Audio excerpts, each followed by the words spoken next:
Hi, welcome to சாராவின் சமையல். இன்றைக்கி சுவையான டேஸ்டான மாதுளம்பழம் ஜூஸ் எப்படி செய்கிறதுன்னு பார்க்க போகிறோம். வாங்க சேனலுக்குள்ளே போகலாம். சாராவின் சமையலுக்கு சப்ஸ்கிரைப் பண்ணுங்கள். இப்போ பாருங்கள், மாதுளம்பழத்தை நிறைய பேருக்கு உரிக்க தெரியாது. அதை எவ்வளோ ஈஸியாக நான் உரிக்கணுங்கிறதை இப்போ நான் செஞ்சு கட்ட போகிறேன். மாதுளம்பழத்தை மேலே நல்லா ரவுண்டாக கட் பண்ணிக்கோங்க.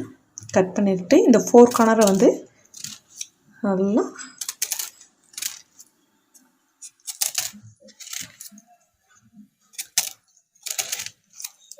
சென்டர் பீஸ் ஒரு ரவுண்ட் ஷேப்பில்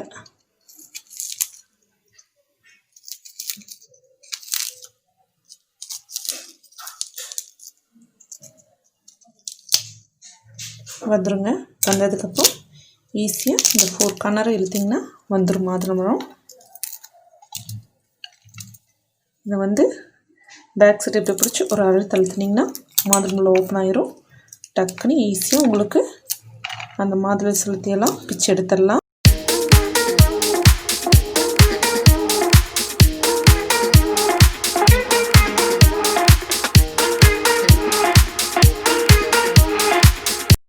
பாருங்கள், 5 மாதுளம்பழத்தை உரித்து நல்லா எடுத்து வச்சுருக்கேங்க. அது ஒரு மிக்ஸி ஜாரில் சேர்த்துக்கோங்க.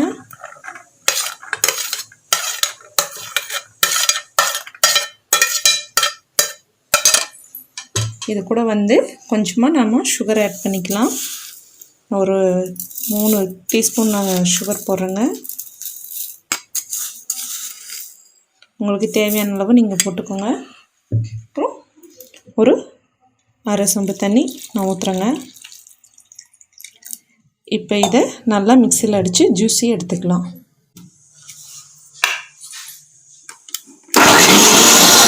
பாருங்கள், இப்போ மிக்சியில் நல்லா நான் அடித்து எடுத்துட்டேங்க. இதை ஒரு வடிகட்டி வச்சு இப்போ நம்ம வடித்து எடுத்துக்கலாம்.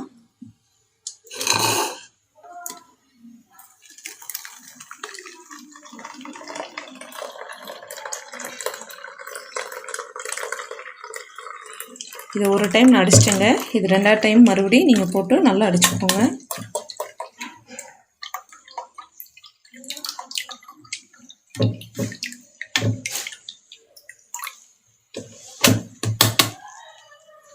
மறுபடியும் நான் ஒரு அரை சொம்பு தண்ணி ஊற்றி நல்லா நான் நைஸாக அரைச்சி எடுத்துக்கிறேங்க. பாருங்கள், 2வது டைம் நல்லா நான் அரைச்சி எடுத்துட்டேன். இது ஒரு வடிகட்டி வச்சு வடித்து எடுத்துக்கலாம்.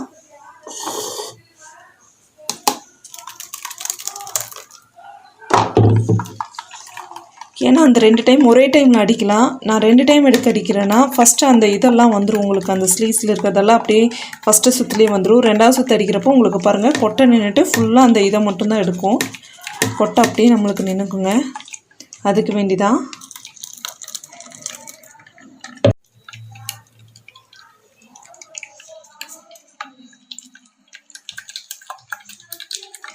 பாருங்கள், மாதுளம்பழம் ஜூஸ் நல்லா ரெடி பண்ணி வச்சுட்டேங்க.